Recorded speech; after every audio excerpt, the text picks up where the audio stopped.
got to talk Championship Sunday. We got to preview this Super Bowl. And yeah, we got to get right to it. But we'll go in order of how the games were. So we'll start with the AFC, New England and Denver. Uh, Miguel and Ashley were correct in their picks. They picked New England. I picked the Broncos. I think if not for the snow, and if not for the Broncos being relatively aloof on offense, my pick would have been correct. I digress. But thoughts on the AFC Championship game and ultimately the Patriots making a Super Bowl? Tyler? Um, I actually got it on over my shoulder over here. They're replaying it on NFL Network, and I think you're probably right. I think the weather played a big factor in it, but it just all it did was kind of shorten the game up to a half. Like I don't know if Romo may have said it on the broadcast, but he's like, this just shortens up a game from 60 minutes to 30 minutes, and you have to do what you can to get like a lead and going into halftime. And everyone's going back to that fourth down play when the Broncos 4th and 1 inside the 25 could have gone up by 10. I I think that's so tough to kind of go look back on and say like you should have just taken the points because watching it again tonight, it was 4th and 1 yard or less. I think if there's a problem with anything, it's with the play call being a rollout pass to the short side of the field on 4th and 1, as opposed to just trying to run it up the middle or do something else. But yeah, and then once the Patriots just kind of tied it up and were able to kind of seize a bit of momentum, and then that second half got going, it just kind of felt all right, just hold on out and, and see what happens. So I think the weather had a bit to do. I think Stidham, once they couldn't get anything going, I think when the Patriots could just like tee off and go, they were like, all right, this is ours. Yeah, I agree. You pretty much made every point, like going back to that play, I was like, why would you pass it? Especially like with the run game that they kind of had going on before. So it was just very confusing. I mean, I get going for it. You should. That's the NFL today. Go for it for sure. You don't play, I guess, without that type of confidence, especially in an AFC championship game. So I don't knock the decision to do that. It's just like you said, Tyler, the play call, that should have been a lot different. Yeah. To note both, I thought the exact same thing.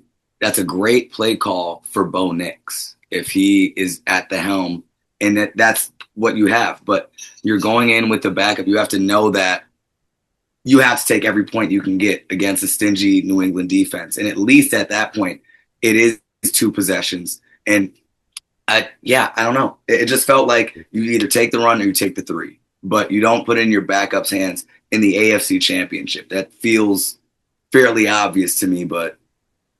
So I will say, based off how he looked in the first quarter, while I agree that the play call is questionable, I don't necessarily agree to not put it in his hands.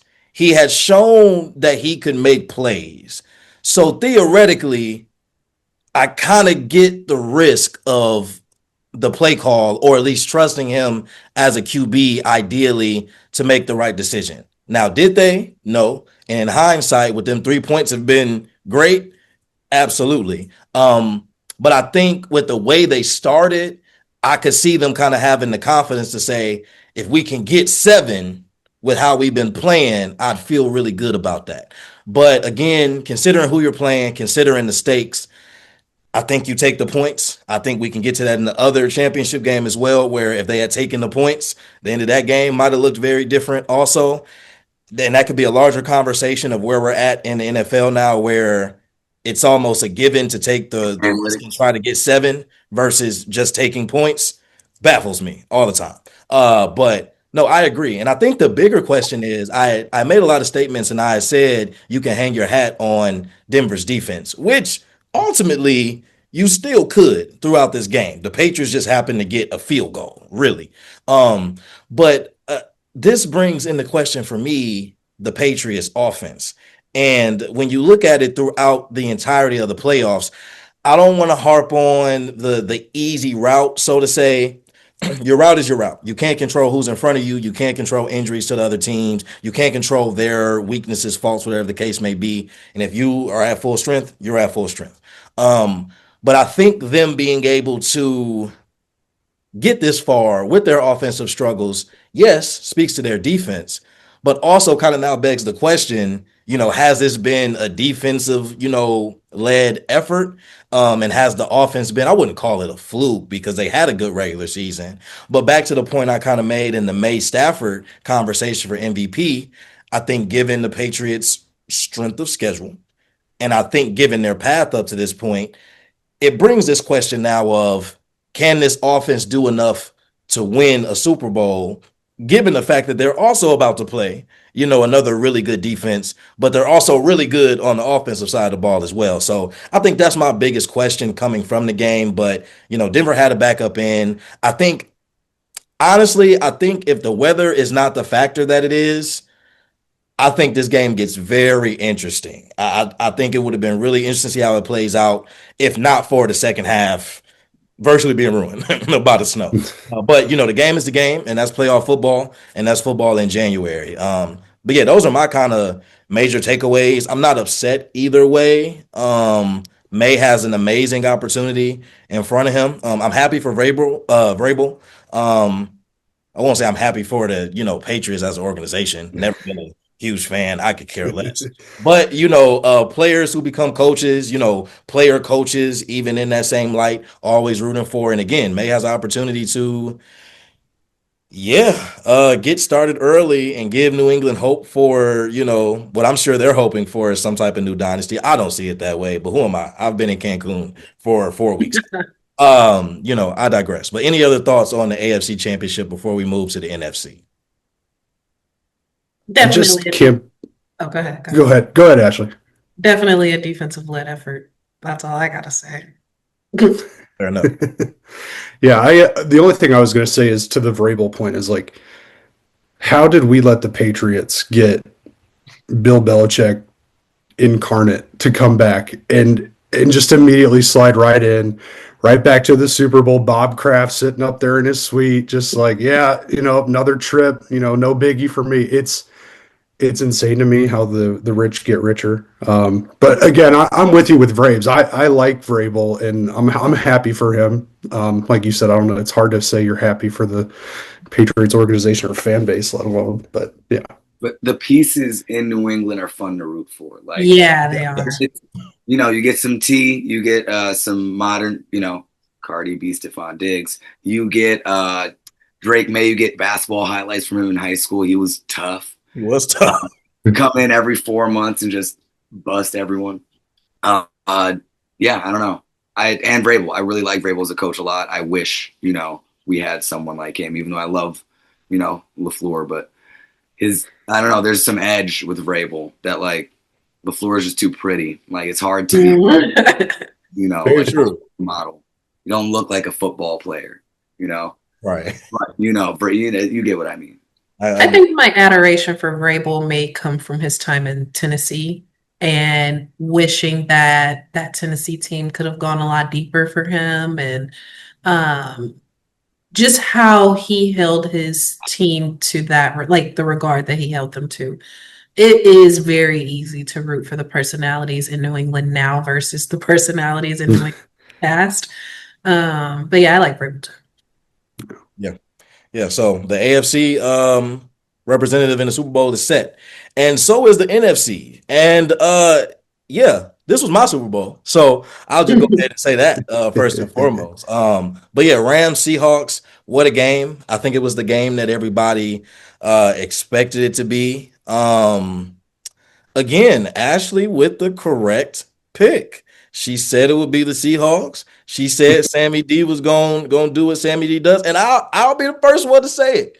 I'll be the second one to say it. We said it on the last episode. I wanted to see it. I needed to see a prove-it game from Sam Darnold. No disrespect. I just want to see if you got that dog in you. And indeed, there's a dog in there. Okay. Sometimes it takes. Hey, there's Skip Bayless and LeBron.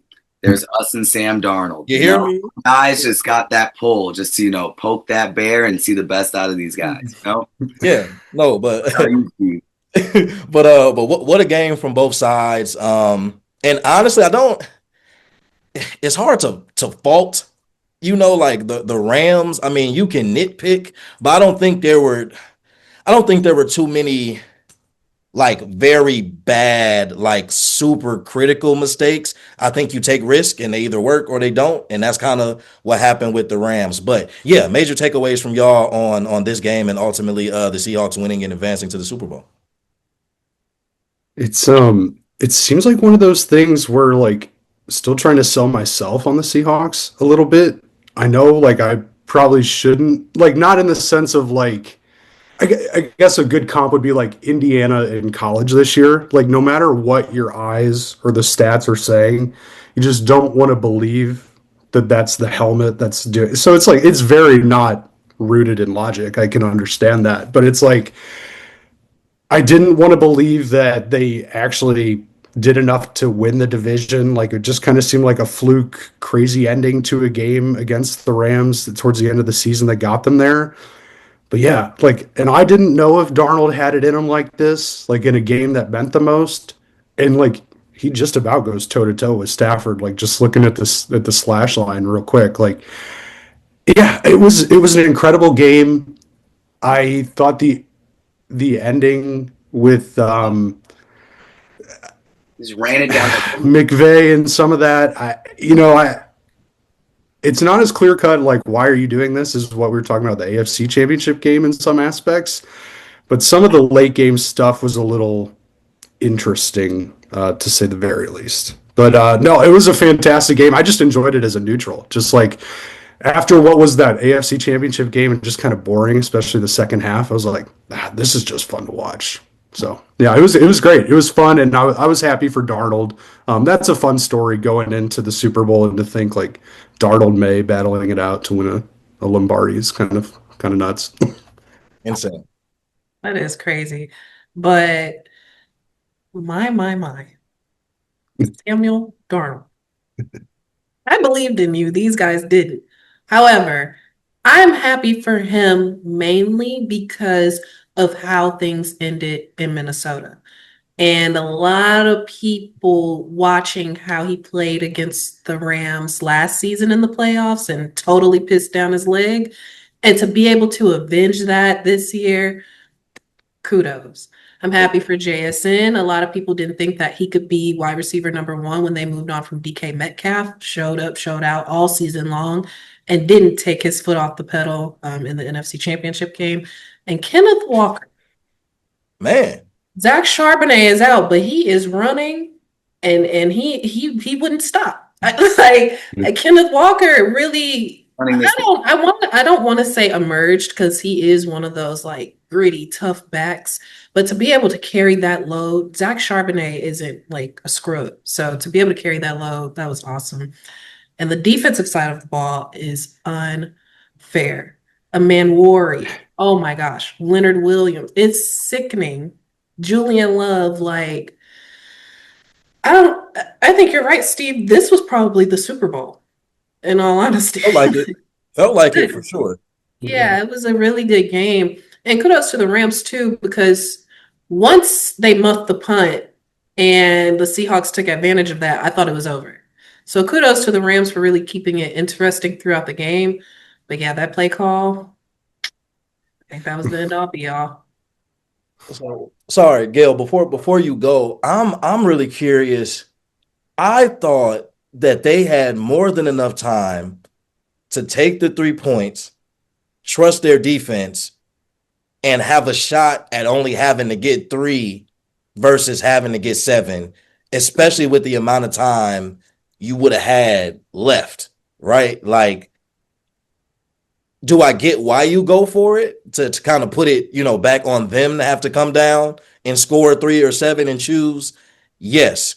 But I think when you get, and I get being within, you're in the red zone. So I get you're in the red zone, you go for 7. But I also think championship game, do I have a defense that I trust? I'm gonna take this 3 and I'm gonna leave it up to my defense with 4, 3. I think it was close to like 4 minutes.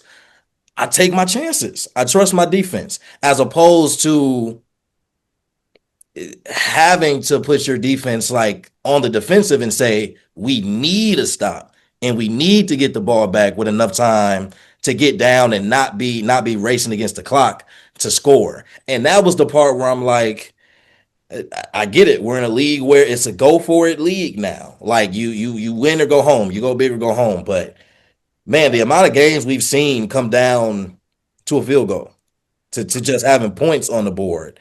I don't know. At some point, you got. I think there's a difference in going the safe route and playing the long game. And I think that playing the long game does you a lot more favors. And I think the distinction between what playing it safe looks like and playing the long game is very clear. So when teams do take that risk, it's just kind of, I don't know. Some risk isn't always worth the reward. But, I digress. I'm not a head coach. But, Gail. To respond to that, I just feel like in that game, I don't know if I can trust my defense because Kenneth Walker was running how he was running, and then JSN was catching everything that was just thrown in a general radius around him. Like, I'm going for that. It's a potential MVP candidate. I get it. That's hindsight. As you're saying, like, it looks bad that you want to take that 3, but it's like, I don't know if I trust him to get a stop either. Either way, you need a stop, whether you got to get the 3 or the 7. And it's like, get a stop, defense. And they got ran down at the end. I was hoping that, they'd get a stop and get one more crack at it, but it's like, they were tired. The boys were tired. Yeah, but that's what happens to defenses too. I mean, we saw it in a lot of games, but even the best of defenses, you can hold for so long if you're not given a cushion. And the Rams never had, a cushion to really work with. So at a certain point, that defense is going to wear down, especially if an offense is finding their rhythm or just has a lot of different options. So if you're throwing the JSN and that works, and if the run game is working, I mean, there's only so much you can do. That defense is going to be on the field for some time, and you just got to hope they got enough wind to last and make the plays when it matters. Because I personally thought after the play with Woolen, where you had the pass breakup, had the taunting, then you had the touchdown, I was like, this is the Rams game. That's the turning point. He would have been doxed like so fast. I said he's getting, because I thought it was bad too. I was like, he's getting doxed right after this game. I thought that was setting it up for Stafford to have what would have been that drive to take the lead, and I thought that was going to be it. I thought that was going to be the game. So it was, but he got lucky. He got very, very lucky. I will say special teams being a winner or loser. Like, I feel like that's been a very big thing this year, where it's like kickers missing field goals all game. Like, you're not going to win games. Like, punters putting the ball in very good spots for their team. Like, which game was it? The Texans game that their punter essentially kept them in it. Correct me if I'm wrong. It's either them or the Jags. I can't remember, but sending perfect like corner kicks within the 10 and like putting teams at a disadvantage. I feel like muffing punts and having good special teams is important to get through these playoffs. And it's like, you don't nail down the little things, you're going to get hammered for it. Whoa. Has anyone ever said that? We'll see. Honestly, Miguel, you probably could have got away with that, and we probably wouldn't have said nothing. But I appreciate and I respect you for acknowledging your unhingedness there. So that's growth. That's what we call it. It is. And I don't think that should be held against you. So I got to call it when I see it before, it's seen as tomfoolery. So yeah, for sure. Before somebody else call it out, I get ahead of it. Get ahead of it. I understand. But we look at that and we go to a Super Bowl preview. Ugh, yuck. The Patriots versus the Seahawks. Miguel, I said it. I said I didn't want a mixed matchup. I didn't want this. I wanted Rams and Patriots, or I wanted Broncos and Seahawks. I didn't want it any other way. I hear you, but here's my selling point. Okay. Is this V2 of Patriots Seahawks? Is this like yes? Rematch from 49, I believe. So we have that, and we got Bad Bunny at halftime. So it's like the game is just kind of secondary. So, you know, we'll be good. I pray it's not a dud. And I don't think it will be. I know recency bias, like the Patriots put up a stinker against the Broncos, but you know, the Seahawks, albeit, really good defense, leaky faucet against LA. I think it's promising that they've gone through a hard road up, and LA is also, but LA is the top offense in the league. So I don't leaky faucet is strong. I would say leaky faucet is I know, strong. but I'm saying against a prolific offense. But then the Patriots have shown that they can put points on the board. I just think, like you were saying last game, you trust the Broncos defense that much. They were that good. So hopefully they've seen a hardship before the Super Bowl, and it's like that's the bounce back. Teams that get blown out by like 40 usually come back harder. Like that was an embarrassing game as a lead up. So I think it'll be more competitive than saying that that the last one was the Super Bowl. Even though it was a great game, we still can get a great game. I'm as a non-fan of either. I don't care. Bad Bunny is only at halftime. Boricua, we are vibing. That's very real. Picks and predictions for the Super Bowl. Go as far as you want. If you have a team, cool. If you think you have the score, cool. If you think you have an MVP, cool. Take it as far as you would like. But picks and predictions for the Super Bowl from you all.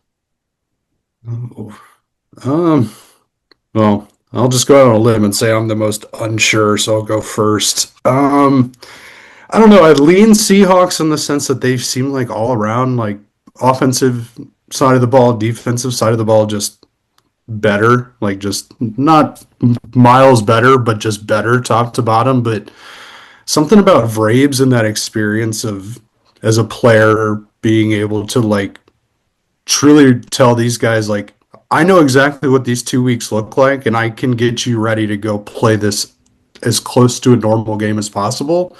And just being around all of that comes with the Super Bowl, I think is pretty valuable. Back myself into a corner. I'll say Seahawks by 10 or less, and I do not have an MVP. I'll say Darnold for the heck of it, just because that'd be kind of cool, but I'll lean Seahawks close, late score, just seals it. Not mad at that. I think, Miguel, you're optimistic about a good Super Bowl. The Patriots start out flat against Houston. The Seahawks will be up by 50 if they play like that.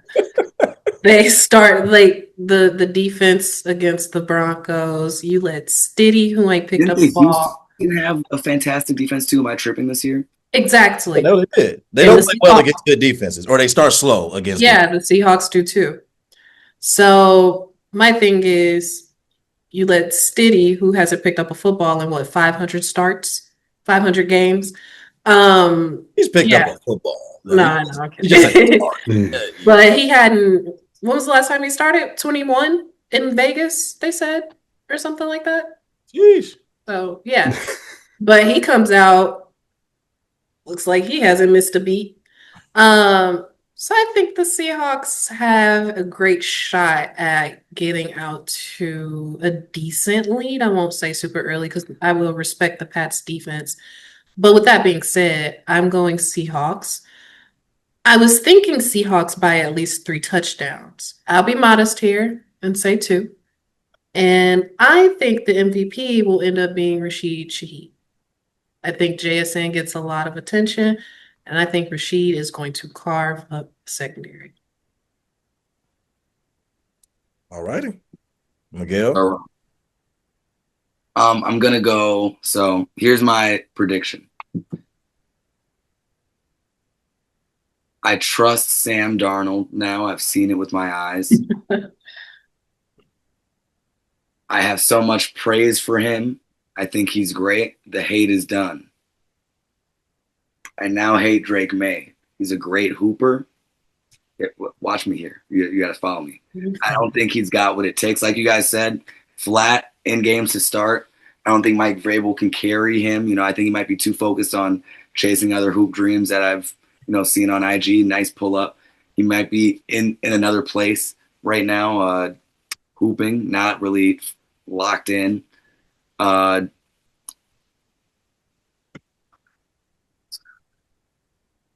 Stick with me. So I got the Seahawks by about 3 touchdowns. Actually, I'll match you. I'll go one higher. What did LeBron say? Here's one more. So yeah, I got the Seahawks by 3 touchdowns. Bless you. That's my call. I'm pretty confident the Seahawks win. How it looks, no idea. I do not think that Darnold will shrink in this moment. I will say that. And I think not only because of last year in Minnesota, but the more I think about Darnold's career and the draft class he was in, it's in hindsight, it's easy to see how he was forgotten, and especially at a lot of his previous stops. You could argue that he's never really had a fair shot with a competent roster until Minnesota. You can make that argument. So maybe the question has never been his talent or his ability. Maybe it's been about situation and opportunity, right? And so, kind of to the point we were making last episode, where it's like, does he need to be that type of QB?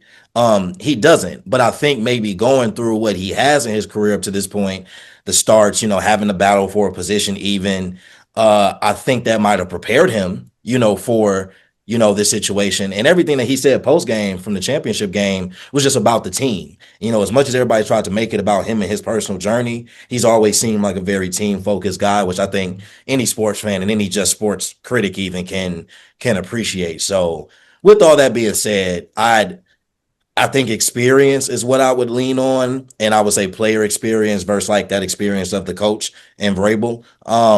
Do I think Vrabel has enough to will his team to make it a game? Yes. So I think I more so lean with Tyler in that I think it's 10 or less. And I think it's because the Patriots just make it a fight. It's not to say that Seahawks won't be clicking. It's not to say that they won't have their way in some aspect. But I think the Patriots make them grind it out. So I could see a situation where Seahawks win by 10, but it's a one-score game for the majority of the game. And maybe they just kind of pull away toward the end, or maybe they keep a cushion with a touchdown, maybe a field goal, and it's a little bit of a back and forth in that way. That doesn't promise that it won't be a dud per se. But we'll see. I don't know. We've seen different. We've seen teams come back from 28-3. So who knows what the Super Bowl will look like. But my pick is the Seahawks. But once again, May has an amazing opportunity in front of him. So if he wants to take to the big stage and show why he's in MVP conversation, by all means, do that second-year quarterback. Go ahead and make that happen. The timeout. The referee's calling a timeout. Right. For the graphics sake, because now I know that there's going to be a graphic saying who we picked. I'm saying it whole. The Patriots are going to win. Yeah. And they're going to win by. It's going to be close. It's going to come down to a field goal. It's going to come down to special teams somehow. I think it's going to be a high scored game. It's going to be 28 to 31 Patriots. And Stephon Diggs will get MVP. Cardi B will have a speech, and then they're gonna have a collab song at the end. Her and Bad Bunny, and I like it like that. Isn't he on there? Oh my gosh, he's coming out for halftime. And then Stephon Diggs turns up in the second half after seeing. Hold on, you got the script when you went to. Wait, you were sick. You got the script when you were sick. Yeah, I didn't know he was in Peru performing, so I did not cross with it. People make that look like him, Bad Bunny, but check the TikTok. Check the TikTok. Don't encourage it. Don't encourage it. There's a light skin. That's how he said it. It's on an axis. He turns the accent on and off. Yeah. Different light skins that I look like at. at every circle, it's a different version of Vic Mensa, and then there's like Danny Green in one corner in the winter. There's Tyrese Halliburton Oh, in like deeper winter. Deeper winter is crazy. I turn yellowy. I think it's low iron, but yeah.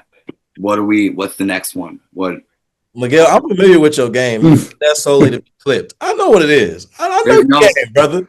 No, the clip is the Stephon Diggs Cardi B. This is a this man said I turn yellowy. Like what? is greenish better. And then tried to bring real science in and said that it's low iron that contributes to it. Now look, a balanced attack. I can't be upset at the man. It's a balanced attack. Hold on. This might be HIPAA. But I keep that on. I keep it on me. It's not HIPAA if it's you discussing your own medical history. And once again, we regress. No, they might try. And now we're regressing. What are they gonna do next? Take you to jail over your own medical history is crazy. Hey, they might get. Who knows? At this Crazy point, times. listen. But yeah, so that is our Championship Sunday reaction and our Super Bowl preview.